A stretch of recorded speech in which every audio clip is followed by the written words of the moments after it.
আসসালামু আলাইকুম, কী অবস্থা ভিউয়ার্স? আশা করি অনেক ভালো আছেন। তো আপনাদের সামনে নিয়ে হাজির হয়েছি অনেক মজার একটা বার্থডে কেকের রেসিপি নিয়ে। সেটা হচ্ছে চকলেট ময়েস্ট কেক। আর এটার এ টু জেড সম্পূর্ণ আপনাদের সাথে শেয়ার করব। তো অবশ্যই প্রথমেই বলে দিচ্ছি, যাদের ধৈর্য নেই তারা কখনো এই ভিডিওতে ক্লিক করবেন না। আর যাদের ধৈর্য আছে অবশ্যই শুরু থেকে শেষ পর্যন্ত দেখবেন। ভালো লাগলে অবশ্যই লাইক, কমেন্ট, শেয়ার এবং সাবস্ক্রাইব করে দিবেন।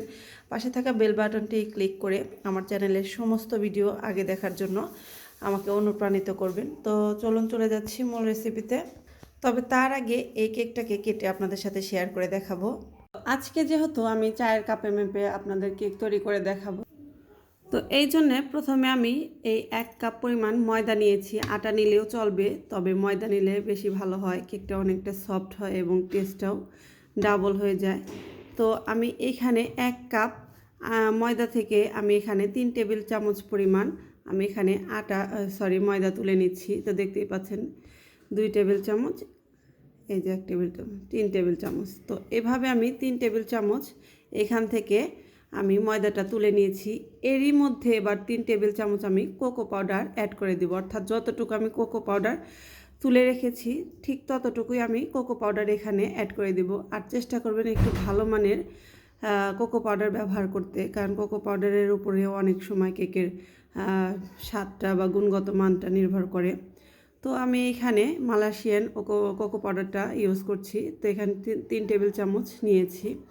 এবার আমি এগুলোকে একটা চালনির সাহায্যে ছেঁকে নেব। আর ছেঁকে নেওয়াটা কিন্তু অবশ্যই জরুরি, কারণ ছেঁকে না নিলে এর মধ্যে অনেক লাম্পস ক্রিয়েট হয়, যার জন্য এর মধ্যে দলা পেকে থাকে।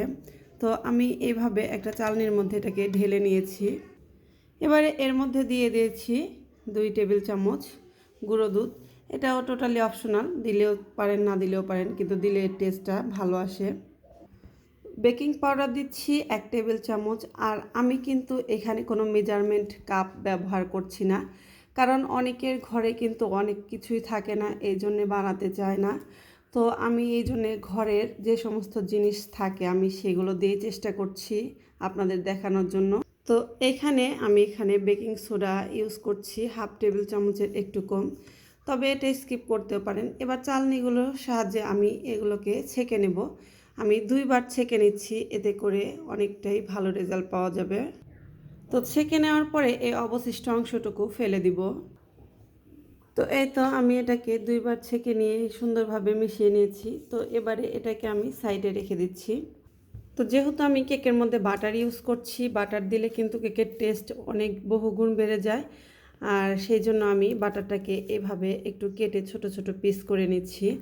আর চেষ্টা করবেন বাটারটাকে এমন অবস্থায় রাখতে, হাত দিয়ে চাপ দিলে এরকম হাত ডেবে যায়, কিন্তু গলানো যাবে না, একদম নরম করা যাবে না, তাহলে এর থেকে তেল ছেড়ে দিবে। এগুলোকে ট্রান্সফার করে নিচ্ছি। তো এই তো আমি এখানে বাটারটা দিয়েছি একটা পাত্রের মধ্যে। তো এখানে আমি আর একটা কথা বলে দিচ্ছি, সেটা হচ্ছে চিনির পারফেক্ট ব্যালেন্স, অর্থাৎ মিষ্টি কতটুকু দিবেন। তো আমরা যেহেতু 1 কাপ ময়দা ব্যবহার করেছি, সেহেতু আমরা 1 কাপ চিনি ব্যবহার করব। এটাই হচ্ছে পারফেক্ট মিষ্টির একটা ব্যালেন্স। তো যারা একটু মিষ্টি খেতে কম পছন্দ করেন তারা কিন্তু চাইলে 1/3 কাপও দিতে পারেন। তো এভাবে আমি অল্প একটু দিয়ে এটাকে আগে বিট করে নিব। তো আমি বাটারটাকে সুন্দর করে মেল্ট করে নিচ্ছি। তো বিটারের যার যার কাটার স্পিড অনুযায়ী প্রথমে মিডিয়াম স্পিডে এটাকে বিট করে নেবে। তো সুন্দরভাবে আমি এটাকে বিট করছি। তো দেখতেই পাচ্ছেন খুব সুন্দরভাবে কিন্তু এটা মেল্ট হচ্ছে। তো আমি আবারও চিনি অ্যাড করছি। তো আমি একেবারে দিচ্ছি না, আপনাদের বারে বারে দেখিয়ে দিচ্ছি। আমি কিন্তু প্রথমে অল্প একটু ব্যবহার করেছিলাম। তো আবারও সামান্য একটু দিয়ে আবারও এটাকে আমি 2 মিনিট বিট করে নিচ্ছি। তো এইভাবে করে আমি 3-4 বার অ্যাড করে আমি সম্পূর্ণ চিনিটাকে মিশিয়ে নিচ্ছি। তো মেশানো পর্যন্ত অপেক্ষা করছি। তো আমি সম্পূর্ণ চিনিটাকে বাটারের সাথে একটু মিশিয়ে নিয়েছি, দেখতেই পাচ্ছেন কি অবস্থায় হয়েছে। তো এই অবস্থায় যেহেতু আমরা 1 কাপ ময়দা ইউজ করছি, তো 1 কাপ ময়দার জন্য আমি এখানে 3টা ডিম নিয়েছি, আর ডিমটাকে পুরোটাই আমি ছেড়ে দিচ্ছি। তো আমি এখানে আগেই বলে দিচ্ছি, এটা কিন্তু স্পঞ্জ কেক না, এটা ময়েস্ট কেক। তো এটার জন্য আপনাদের কিন্তু ফোম তৈরি করার কোনো দরকারই নেই। তো এভাবে আমি আবারও সুন্দর করে একটু বিট করে মিশিয়ে নিচ্ছি। তো এখানে আর একটা কথা বলে দিচ্ছি, সেটা হচ্ছে আপনারা ততক্ষণ বিট করবেন যতক্ষণ না এই হলুদ কালার থেকে সাদা কালার হয়ে যাচ্ছে। তো যখন সাদা কালার হয়ে যাবে তখনই আপনারা স্টপ করে দিবেন, আর আপনাদের বিট করার কোনো প্রয়োজন নেই। তো আমি সাদা হওয়া পর্যন্ত আমি বিট করে নিচ্ছি। তো এর মধ্যে এবারে দিয়ে দিচ্ছি এখানে 1 টেবিল চামচের মতো ভ্যানিলা এসেন্স। এটা দিলে খুব সুন্দর একটা স্মেল আসে। তারপরে এখানে আবারও দিয়ে দিব 1 চিমটি লবণ। আমি মিষ্টির জিনিসের মধ্যে সবসময় ব্যালেন্স ঠিক রাখার জন্য সামান্য একটু লবণ ব্যবহার করি, এতে করে টেস্ট আমার কাছে মনে হয় আরও বেটার লাগে। এবারে আবার এটাকে একটু বিট করে নিচ্ছি। তো আমার মোটামুটি বিট করা হয়ে গেছে, এটা কিন্তু অনেকটাই সাদাটে হয়ে গেছে। এবারে এর মধ্যে আমি সামান্য একটু সয়াবিন তেল ইউজ করছি। এটা না দিলেও হবে যেহেতু এর মধ্যে বাটার আছে, তবু আমি এখানে 2 টেবিল চামচের মতো সয়াবিন তেল অ্যাড করলাম। এখানে আর একটা জিনিস খেয়াল রাখবেন, সয়াবিন তেল দেওয়ার সাথে সাথেই আপনাকে কিন্তু 10 থেকে 12 সেকেন্ড বিট করতে হবে, এর বেশি করা যাবে না। তো আমি 10 থেকে 12 সেকেন্ড বিট করে নিচ্ছি। তো বিট করা শেষে এবারে এর মধ্যে শুকনো উপকরণগুলো ঢেলে দেব। তো প্রথমে আমি শুকনো উপকরণগুলো অল্প অল্প করে নেব, নিয়ে এর মধ্যে ঢেলে দিচ্ছি। তো এইভাবে অল্প অল্প করে নিতে হবে, আর এটাকে নাড়াচাড়া করে মিশিয়ে নিতে হবে। তো কোনো কাজই তাড়াহুড়া করবেন না, আসলে তাড়াহুড়ার কোনো কাজই ভালো হয় না। তো আমি এইভাবে আলতো হাতে বিটারের কাঁটা দিয়ে এটাকে সুন্দরভাবে মিশিয়ে নিচ্ছি। তো যেহেতু এটা ফোমি না, তো আমি আগেই বলে দিচ্ছি এটাকে খুব সুন্দরভাবে মিশালেই হবে। একদম যে আলতো হাতে ফোম নষ্ট হয়ে যাবে মেশাতে হবে এরকম কিছু না। তো এইভাবে আমি আস্তে আস্তে করে সম্পূর্ণটা মিশিয়ে নিচ্ছি। তো এই তো আমার কিন্তু মেশানো একদম হয়ে গেছে। তো এর মধ্যে এখনও 2টা কাজ বাকি। এখানে আমি কফি পাউডার ইউজ করব আর চকলেট ইউজ করব। তো চকলেটটা অপশনাল, আপনারা চাইলে দিতেও পারেন নাও পারেন, কিন্তু মজার ক্ষেত্রে আমি এখানে চকলেটটা ইউজ করব। তো প্রথমে কফি পাউডার ইউজ করছি। তো আমি এখানে খুব সামান্য একটু পানি, গরম পানি ব্যবহার করছি। তো এটা কিন্তু কুসুম গরম পানি, এখানে কিন্তু ঠান্ডা পানি ইউজ করা যাবে না। আর এখানে আমি 5 টাকা দামের 1 প্যাকেট কফি পাউডার ব্যবহার করছি। তো আমি এখানে 2 টেবিল চামচের মতো গরম পানি রেখেছি। তো এবার এটাকে এর মধ্যে মিশিয়ে নিচ্ছি। তো এই তো সুন্দরভাবে এটাকে মিশিয়ে আমরা আবার সেই ব্যাটারের মধ্যে ছেড়ে দিব। তো এইভাবে মিশিয়ে নিলাম, নেওয়ার পরে এবার এই ব্যাটারের মধ্যে এটাকে ছেড়ে দিচ্ছি। আসলে একটা জিনিস মনোযোগ সহকারে প্রথম থেকে যদি না দেখেন আপনারা কখনোই শিখতে পারবেন না। যে কোনো জিনিসের সফলতার ক্ষেত্রে বলেন বা কোনো কিছু শেখার বিষয়ে বলেন, ধৈর্যটাই কিন্তু আসল। তো আপনারা দয়া করে স্কিপ না করে অবশ্যই টেনে টেনে না দেখে ভিডিওটা A to Z দেখবেন, তাহলে আপনারা শিখতে পারবেন। তো কখনোই ফেল হবে না। আসলে অনেকে আছে ঠিকভাবে না দেখে ভিডিওটা খেয়াল না করে স্কিপ করে করে দেখে আসলে ট্রাই করে, ফেল হলে বলে যে না আসলে ইউটিউবে অনেক কিছু দেখি ফেক আছে, এটা আছে সেটা আছে। আসলেই কিন্তু তা না, একটু মনোযোগ আর ধৈর্য লাগে যে কোনো জিনিসে। তো এবারে এর মধ্যে আমি একটু চকলেট মিশিয়ে নিচ্ছি। তো এবারে আমি এখানে একটু ডার্ক চকলেট নিয়েছিলাম, এর মধ্যে সামান্য একটু বাটার অ্যাড করে এটাকে গলিয়ে নিয়েছি। এবার এটাই সম্পূর্ণ ঢেলে দিচ্ছি। এটা টোটালি অপশনাল, চাইলেও পারেন দিতে, নাও চাইলেও পারেন, কিন্তু এটা দিলে আমার মনে হয় টেস্টটা আরও বেটার লাগে। তো আমি এটাকে এর মধ্যে ঢেলে খুব সুন্দর করে মিশিয়ে নিচ্ছি। তো এই তো আমার কিন্তু এটা মেশানো শেষ, আর দেখতেই পাচ্ছেন কত সুন্দর একটা কালার হয়েছে। এটা যে চকলেট কেক, আসলে এটা কিন্তু দেখেই বোঝা যাচ্ছে। এখনই আমার খেতে ইচ্ছে করছে, কিন্তু এখনই তো খাওয়া যাবে না। তো আমি এটাকে একটু সাইডে রেখে নিচ্ছি। তো আমি এখানে 6 ইঞ্চি একটা মোল্ড নিয়েছি, আপনারা যার যার পছন্দ অনুযায়ী মোল্ড নিতে পারেন। এটা একটু ছড়ে যাবে, কেকটা পাতলা হবে। আর যারা চাপা মোল্ড নেবেন দেখা যাবে যে একটু হাইটটা উঁচু হবে। তো এই মোল্ডের মধ্যে একটু সয়াবিন তেল ব্রাশ করে দিচ্ছি। ব্রাশ করা হয়ে গেলে আমি এখানে দেখতেই পাচ্ছেন আগে থেকেই কিন্তু একটা এটা বেকিং পেপার না, এটা জাস্ট আমার বাচ্চাদের পড়ার যে খাতাগুলো থাকে সাদা খাতা। তো আমি সেটাকেই কেটে গোল করে রেখেছি। এবার এর মধ্যে এটাকে সেট করে নিচ্ছি। আর আমি টোটালি এমনভাবে আপনাদেরকে দেখাচ্ছি, এটা এত সহজভাবে এর আগে কেউ কখনো দেখিয়েছি কি না আমি জানি না। আপনারা চেষ্টা করবেন পুরাটা দেখতে, আমি আবারও বলছি স্কিপ না করে পুরাটা দেখতে, এতে করে আপনারা বেটার রেজাল্ট পাবেন। আর আমি আজকে রাইস কুকারের মধ্যে কেকটাকে বসিয়ে আপনাদেরকে দেখাবো। এটা চুলাতেও করা যায়, কিন্তু রাইস কুকারের মধ্যে একটা পার্থক্য দেখাবো, সেটা হচ্ছে চুলাতে দিলে আপনার নিচের অংশটুকু একটু পুড়ে যাওয়ার চান্স থাকে বা শক্ত হয়ে যাওয়ার চান্স থাকে, কিন্তু আপনি যখন এই রাইস কুকারের মধ্যে দিবেন একটু লেগে যাবে না, পুড়ে যাবে না। তো সেই ক্ষেত্রে আমি রাইস কুকারের মধ্যে দিই। আমার কিন্তু আসলে ওভেনও আছে, কিন্তু সেখানে আমি দিচ্ছি না আপনাদের সুবিধার জন্য। আমি আগেই বলে দিচ্ছি যে যারা বাসায় তৈরি করতে চান, বিভিন্ন জিনিস নেই বলে করতে চান না, তো তাদের জন্য কিন্তু আমি আজকে এই ভিডিওটা করছি। তো এভাবে ঢেলে নিলাম। তো আমি এটাকে ঢেলে নিচ্ছি। এবার এটাকে একটু ট্যাপ করে নিলাম। তো চলুন এবার রাইস কুকারের সামনে চলে যাওয়া যাক। তো আমি একটা রাইস কুকারের পাত্রে আমি এইভাবে একটু পানি দিয়েছি, দেখতেই পাচ্ছেন। এর মধ্যে কিন্তু খুব সামান্য পানি, এখানে 1 থেকে 1.5 কাপ পর্যন্ত পানি আছে, এই পানিটা দিতেই হবে। আর অপর পাশে আপনারা একটু ট্যাপ করে নেবেন, ঠিক এভাবে একটু ট্যাপ করে নেবেন। ট্যাপ করে নিলে এর মধ্যে বাবলস ক্রিয়েট হবে না। এবারে রাইস কুকারের মধ্যে বসিয়ে দেবেন, দিয়ে এটার সুইচটা নামিয়ে দিয়ে জাস্ট এটাকে আপনারা 15 মিনিট এটাকে জাল করে নিলেই দেখবেন যে কেকটা একদম পারফেক্ট হয়ে গেছে। তো এটাকে ঢাকনা দিচ্ছি। তো ঢাকনার যে ছিদ্রটা থাকে, তো সেটাতে কিন্তু আসলে কোনো প্রকার কাগজ দিতে হবে এরকম কিছু না, কাগজটা দিবেনই না। তো এই যে আমি দেখাচ্ছি, কাগজটা দেওয়া যাবে না। তো এবার আমি সুইচটাকে অন করে দিচ্ছি। তো অপেক্ষা করছি আপনার 15 থেকে 20 মিনিট, অর্থাৎ যতক্ষণ না হতে লাগছে ঠিক ততক্ষণ। তো ফিরে আসছি 20 মিনিট পর। আসলাম 15 মিনিট পর, দেখি কি অবস্থা। তো আমি তো 20 মিনিটের কথা বলেছিলাম।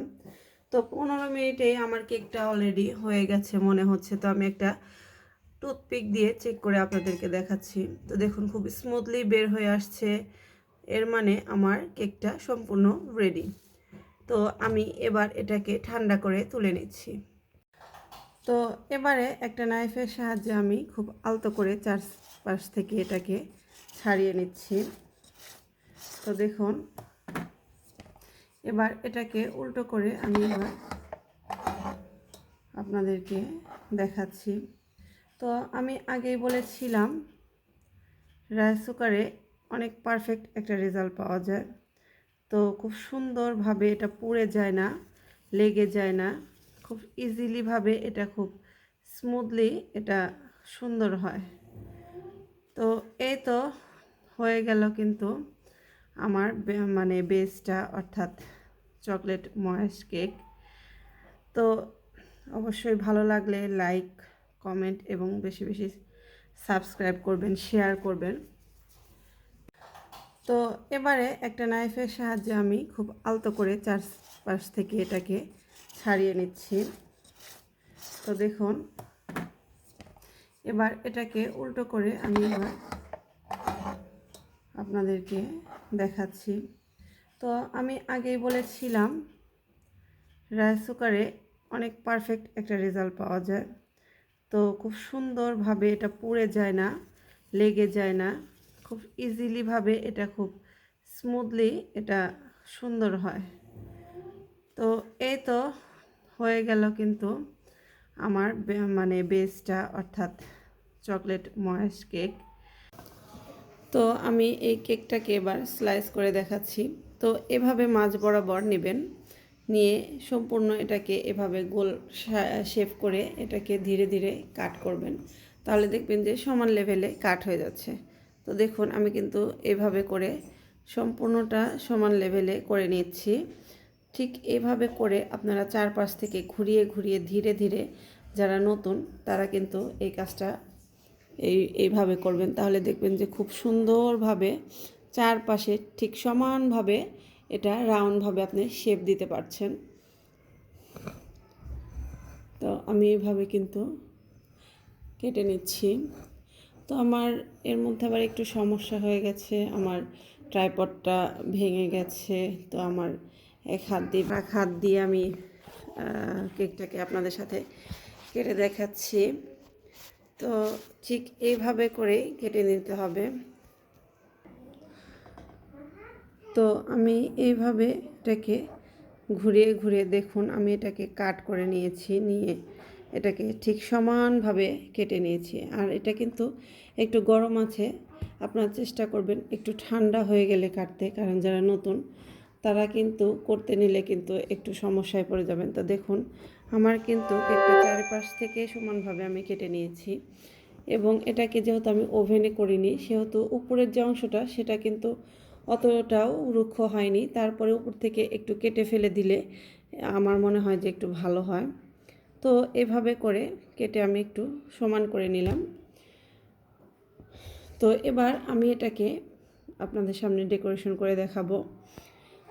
তো আজকে আমি এই ট্রপিক্যাল হুইপ ক্রিম দিয়ে পারফেক্ট হুইপ ক্রিম তৈরি করে দেখাবো। তো এটা মূলত কিন্তু ডিপ ফ্রিজেই থাকে, আর এটা ডিপ ফ্রিজ থেকে বের করে এটাকে কিন্তু একদম নর্মাল তাপমাত্রায় নিয়ে আসা যাবে না, আসলে সেমি বরফ থাকবে। ঠিক ওই টাইমে এটাকে আপনারা যে পাত্রে ক্রিম তৈরি করবেন ঠিক সেই পাত্রে ঢেলে নেবেন। তো আমি এটাকে যে পাত্রে করব, ক্রিম করে নেব, আমি সেখানে ঢেলে নিচ্ছি। তো ট্রপিক্যাল হুইপড ক্রিমটা প্রথমে এই অবস্থায় নিয়ে আসতে হবে। তারপরে এটাকে আমি 4 থেকে 5 মিনিট মিডিয়াম স্পিডে বিট করে নিচ্ছি। সুন্দর একটা স্মেলের জন্য এখানে সামান্য একটু দিয়ে দিচ্ছি ভ্যানিলা এসেন্স। পারফেক্ট থিকনেসের জন্য দিয়ে দিচ্ছি এখানে 2 টেবিল চামচ গুঁড়ো দুধ। এই গুঁড়ো দুধ ব্যবহার করার ফলে কিন্তু এই ক্রিমের টেস্টটা অনেক গুণ বেড়ে যাওয়ার কারণে খেতেও কিন্তু অনেক দুর্দান্ত লাগবে। তো আমি সাইডের অংশগুলো এইভাবে করে নিচ্ছি। এইভাবে অবশ্যই করে নেবেন, কারণ পাশেরগুলা কিন্তু নরম হয়ে থাকবে। তো এভাবে করে নিলে চারপাশ থেকে সুন্দর দেখাবে।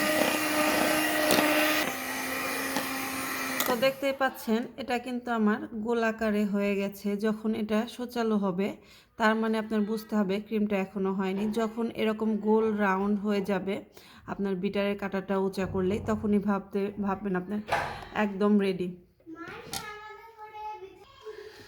আর আমি এখানে একটু তুলে দেখাচ্ছি, দেখুন এটা কতটা স্মুদি, একটু পড়ছে না কিন্তু। তো এটাই পারফেক্ট হুইপ। এখান থেকে কিছু ক্রিম তুলে নিচ্ছি, অর্থাৎ আমি যতটুকু ক্রিম ভিতরে দিব ততটুকু ক্রিম হচ্ছে আমি ইমালশন ইউজ করব। চাইলে আপনারা গানাশটাও ব্যবহার করতে পারেন। তো আমি এই ক্ষেত্রে শুধুমাত্র চকলেট ইমালশন ইউজ করছি। আর এটা কিন্তু আপনারা যে কোনো দোকানেই পেয়ে যাবেন, বিক্রি করে থাকে। তো আমি এটাই দিয়ে দিচ্ছি। তো আমার ইমালশনটা একদম শেষের দিকে আমি খেয়াল করিনি। তো আমি একটু এটাকে দিচ্ছি।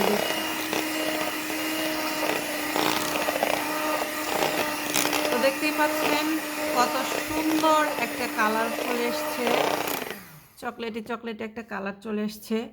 তো আমার কিন্তু এটা একদম বিট করা মানে হয়ে গেছে। তো আমি সাইডের অংশটুকু একটু মাঝখানে নিয়ে এসেছি, দেখতেই পাচ্ছেন নিচের একটু সাইডের অংশটুকু সাদা সাদা রয়ে গেছে। তো এইভাবে করে নেবেন, এতে করে চারো সাইডেই কিন্তু আপনার সমান লেভেলের রং হয়ে যাবে, কালার হয়ে যাবে। তো আমি এইভাবে সুন্দর করে একটু মিশিয়ে নিচ্ছি।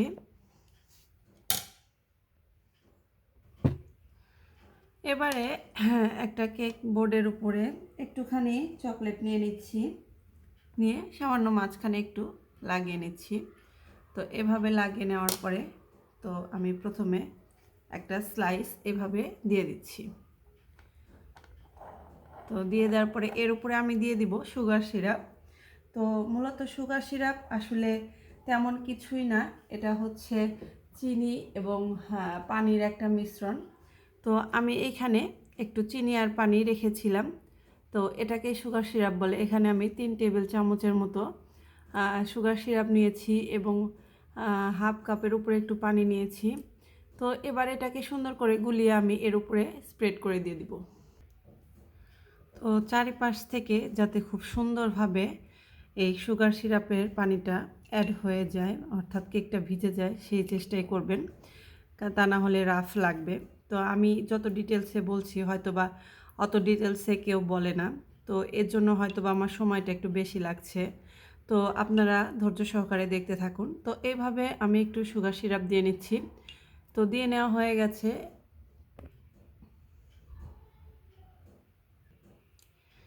তো আমার কোনো কারণে এই গানাশটা ক্যামেরা বন্দি হয়নি। তো আমি বলে দিচ্ছি আমি কিভাবে তৈরি করেছি। তো আমি যতটুকু আর কি চকলেট নিয়েছি তার 3 ভাগের 1 ভাগ নিয়েছি হুইপড ক্রিম। তারপরে একটা পাতিলের উপরে আমি এটাকে ভাপে রেখে গরম করে নিয়েছি। তো আপনারা চাইলে ইউটিউব চ্যানেলে দেখতেই পারবেন। তো আমি এভাবে করে দিয়ে একটা প্যালেট নাইফ দিয়ে এটাকে ছড়িয়ে নিচ্ছি। তো এভাবে একটু চারপাশে ছড়িয়ে নেবেন, এতে করে এর যে টেস্ট মানে মারাত্মক দুর্দান্ত মজা। আসলে পারফেক্ট কোনো কিছু বানাতে পারলেই কিন্তু আসলে খুব ভালো লাগে, আর এই জন্য পারফেক্টভাবে কোনো কিছু দেখতে হবে, শিখতে হবে। তো এভাবে গানাশটা ছড়িয়ে দেওয়ার পরে এর উপরে আমি দিয়ে দিব সেই চকলেট ক্রিমটা। তো এটাই দিচ্ছি। তো এইভাবে দিবেন। আপনারা চাইলে পাইপিং ব্যাগের মধ্যে যারা নতুন তারা কিন্তু একটু সমস্যায় পড়ে যাবেন। তো তারা চাইলে কিন্তু পাইপিং ব্যাগে ভরে নেবেন, এতে করে কাজটা সহজ হবে। তো আমার কাছে এখন করতে করতে অনেক ইজি মনে হয়, এজন্য আর পাইপিং ব্যাগ লাগে না। তো আমি এইভাবে করে সুন্দরভাবে ছড়িয়ে দিচ্ছি, দেখতেই পাচ্ছেন। ঠিক এভাবে কাজটা করে নেবেন, এতে করে চারপাশে খুব সমানভাবে সুন্দরভাবে এই ক্রিমটা লেগে যাবে। তো আপনারা চেষ্টা করবেন একটু ধৈর্য সহকারে দেখে নেওয়ার জন্য, কারণ এরকম ক্লাস কিন্তু সবাই করে থাকে না বা দেখিয়ে থাকে না। তো আমি যেভাবে দেখাচ্ছি ঠিক এই কাজটা এভাবে করবেন, করলে ভালো ফিনিশিং আনতে পারবেন। তো এর উপরে আমি আবার একটু গানাশ ছড়িয়ে দিলাম। তো এটা যার যার খুশি, আমি ডাবল লেয়ার করে দিয়েছি। তো এর উপরে আমি আবারও আরেকটা পাট বসিয়ে দিলাম, দিয়ে আবারও সুগার সিরাপ দিব ঠিক একইভাবে। তো এভাবে সুগার সিরাপ দেওয়া হয়ে গেছে। আবারও আমি এখানে চকলেট গানাশটা দিয়ে দিচ্ছি না, আবারও এর উপরে ক্রিম দিয়ে দিচ্ছি, দিয়ে এটাকে চার সাইড থেকে একটু ট্যাপ করে নিচ্ছি সুন্দরভাবে। এটাকে বলে ক্রাম পুডিং। তো এই তো আমি কিন্তু পুরাটা ক্রাম পুডিং করে নিয়েছি, খুব অল্প পরিমাণ ক্রিম দিয়ে আমি কিন্তু পুরাটা কাভার করে নিয়েছি, দেখতেই পাচ্ছেন। তো এবার আমি এটাকে সেট হওয়ার জন্য আমি নর্মাল ফ্রিজে রেখে দিব 10 মিনিট। তো দেখতেই পাচ্ছেন আমি আবারও সুন্দর করে দেখিয়ে দিলাম। তো আমি এটাকে 10 মিনিট ফ্রিজে রাখার পরে ফিরে আসছি। কেকের উপরে যখন আপনারা গানাশটা ডালবেন তখন কেকটা হতে হবে প্রচুর পরিমাণ ঠান্ডা আর গানাশটা হবে কুসুম গরম, এতে করে চার সাইডে খুব সুন্দরভাবে ছড়ে যাবে। তো দেখতেই পাচ্ছেন আমার কিন্তু গানাশ থেকে হালকা ধোয়া ছাড়ছে, দেখা যাচ্ছে কিনা জানি না। এবারে এটাকে স্প্রেড করে দিন, খুব সুন্দরভাবে কিন্তু এটা পড়ে যাবে।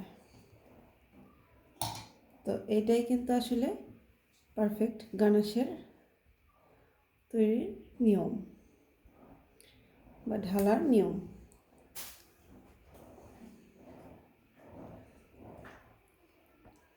ব্যাস। তো এই তো দেখতেই পাচ্ছেন কত সুন্দরভাবে আমার চারপাশ থেকে লেগে গেছে। তো এবার এর উপরে আমি একটু ডিজাইন করে নেবে করে ফ্রিজে রেখে দেব এবার 10 মিনিটের জন্য। তো এবার আমি পাশের এগুলো এভাবে আলতো হাতে মুছে নিচ্ছি। খুব সুন্দর একটা পিঙ্ক কালার আনার জন্য আমি এখানে রেডম্যান ব্র্যান্ডের একটুখানি পিঙ্ক কালারটা ইউজ করছি। তো এটা একটু স্প্রেড করে আপনাদের দেখাচ্ছি কি সুন্দর একটা কালার হয়। তো দেখতেই পাচ্ছেন কত সুন্দর একটা কালার হয়েছে, আর কালার কখনোই কিন্তু খুব জোরালোভাবে মেশাতে যাবেন না, ঠিক এইভাবে আলতো হাতে মেশাবেন। তো প্রথমে একটা গ্লাসের মধ্যে আমি পাইপিং ব্যাগটাকে এভাবে সেট করে নিয়েছি। এবার আমি এখানে ক্রিমটাকে দিয়ে দিচ্ছি। তো এইভাবে কিন্তু আমি ভরে নিলাম। এবার জাস্ট এটাকে আমি উপর থেকে এরকম করে নেব। তো এই তো ভরে নিয়েছি, আর পাইপিংয়ের মাথা কিন্তু আমার এই যে দেখতেই পাচ্ছেন একটু কিন্তু কাটা রয়ে গেছে। তো আমি যে কোনো নজেল ব্যবহার করতে জাস্ট শুধুমাত্র নজেলের মাথাটাই ব্যবহার করব এখন। তো এইভাবে আমি সামনে এভাবে লাগিয়ে নিই। পরবর্তীতে আরেকটা পাইপিং ব্যাগের মাথা এই যে একটু কেটে নিয়েছি। ঠিক এইভাবে করে আমি প্রত্যেকটাকে সেট করে নিই। এতে করে আমার একটা পাইপিং ব্যাগ দিয়ে কিন্তু আমি সব কাজ করতে পারি।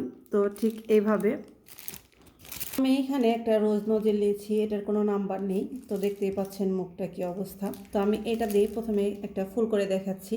ঠিক এইভাবে আমি সবগুলো ফুল করে নেব। তো প্রথমে আমি এইভাবে চাপ দিয়ে একটা করে ফুল তৈরি করে নিচ্ছি। তো আমি এখানে ডাবল লেয়ারের ফুল তৈরি করব। তো দেখতেই পাচ্ছেন আমি কিভাবে তৈরি করে নিচ্ছি।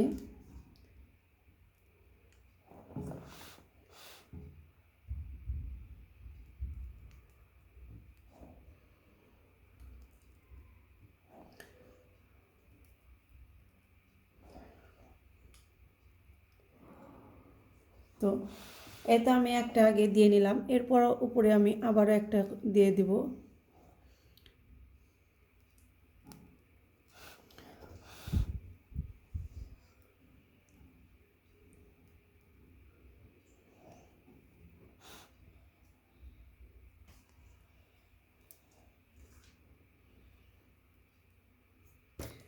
ঠিক এইভাবে আমি ডাবল লেয়ারের এই যে ফুল করে নিলাম। ঠিক এইভাবে আমি এখানে প্রত্যেকটা ফুল করে নিচ্ছি। তো এভাবে করে আমি সবগুলো ফুল করে নিয়েছি। এবার আরেকটু ডিজাইন করব।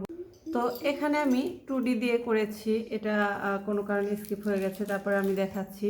তো আমি এখানে 2D নজেল নিয়েছি, নিয়ে এটাকে হালকা একটু প্রেস করে এরকম করে চাপ দিলে কিন্তু এই ডিজাইনটা হয়ে যায়। তো আমি এই ডিজাইনটা এখানে করেছি। এবারে আমি একটা চিকন ইয়েলো কালার নিয়েছি, নিয়ে জাস্ট এখানে কলি দেওয়ার জন্য অর্থাৎ এর মধ্যে দেওয়ার জন্য আমি এইভাবে করে দিয়ে দিচ্ছি, এতে করে দেখতে ভালো লাগবে।